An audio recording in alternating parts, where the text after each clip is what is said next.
ក្រោយពីបានចាប់លោកម៉ាដូរ៉ូលោកត្រាំបានបញ្ជាក់ឲ្យដឹងថាមិនអោយប្រទេសណាគ្រប់គ្រងប្រទេសវេស៊ុយអេឡាដែលមិនគិតប្រយោជន៍ប្រជាជននោះទេលោកដូណាល់ត្រាំប្រធានាធិបតីអាមេរិកក៏បានបញ្ជាក់ថា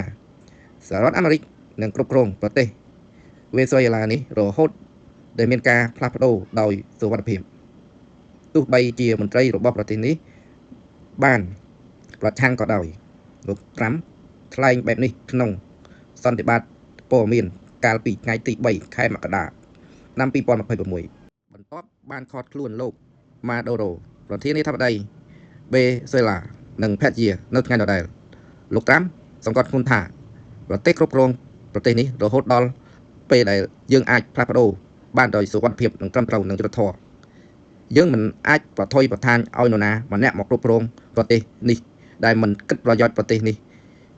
បានឡើយបាទនេះគឺជាសម្ដីលោកត្រាំដែលបានលើកឡើងថាសហរដ្ឋអាមេរិកនឹងគ្រប់គ្រងប្រទេសវេស៊ុយអេឡានេះរហូតតែដល់មានអ្នកគ្រប់គ្រងត្រឹមត្រូវនឹងសុវត្ថិភាពអញ្ចឹងបងប្អូនទាំងអស់ចាំតាមព័ត៌មាននេះបន្តទៀត